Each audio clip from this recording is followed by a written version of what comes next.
JP Sears joins me now to weigh in, comedian and author of the new children's book, Chomp Chomp Chomp, The Snap Fast Challenge. Thank you so much for being here, JP. Absolutely. Thank you for having me. And I love that clip, by the way. It's just a great snapshot of, a beautiful reaction to this victimized mindset, like, oh, my life is horrible because you're existing in the same proximity. I think that victimized mindset and woke culture is one of the biggest cancers in our world today. And I love Candace just bringing the heat. Absolutely, and you've been calling it out for so long. I appreciate all the work that you've been doing. And, at first I think it started out kind of very silly and everyone could laugh at it. But at a point, I think in your career, you became like a conservative comedian. Can you tell us a little bit about that? Yeah, I remember back in 2016 when I wasn't involved in politics at all. That's when I made a video called How to Get Offended. And that was me calling out, making a mockery of this victimized mentality where people find something to get offended about for anything. But when I look at what's going on today, dude, that was light back then. And then, 2020 happened, freedom started getting eroded.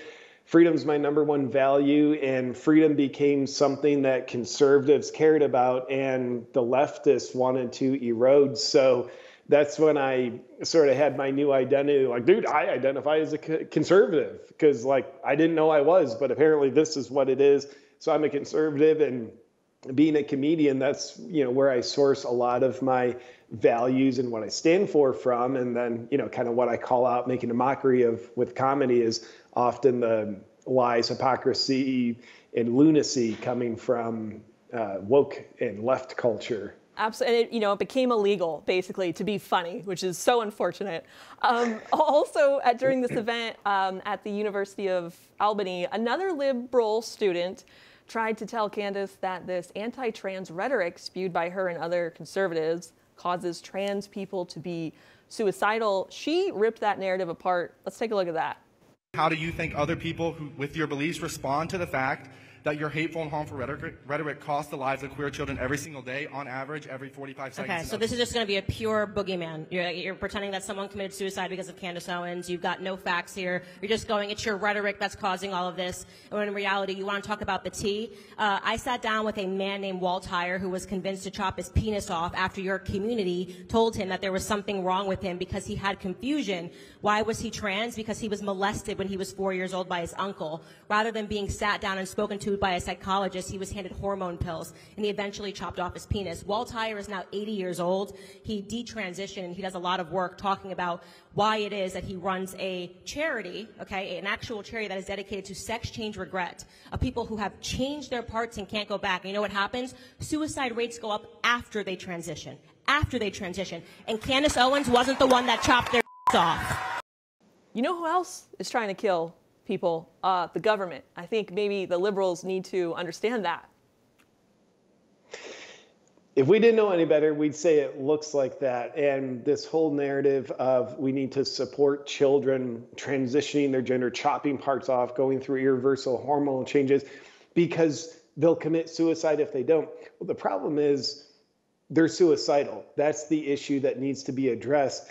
And, Candace mentioned this, not the specific study. I've seen a study out of Finland, and I forget the exact number, so I'm not going to try to inaccurately quote it. But what they followed is after people transition their gender, as if you can really do that, the suicide rates post-gender transition go up astronomically. And it's just, we have to ask ourselves a question and look at these studies and say, hey, these transitions with children to save their life, is it actually compelling them into suicide even more? It looks that way. We'd like to welcome you to our new home for uncensored news and hard-hitting talk shows. If you're tired of cable companies and social media giants chipping away at your most basic and important right, freedom of speech, by shadow banning, demonetizing, censoring, and policing every single one of your posts, then One America News on Locals is just what you've been looking for. Finally, you'll have the freedom to express your point of view and stay connected with like-minded fellow patriots. And the best part is, OAN on Locals is only $5 a month. All of our credible, honest, unbiased reporting, ad-free talk shows, and exclusive content all at the fraction of the cost of cable. So to watch, just click the join button to get the news you can't get anywhere else.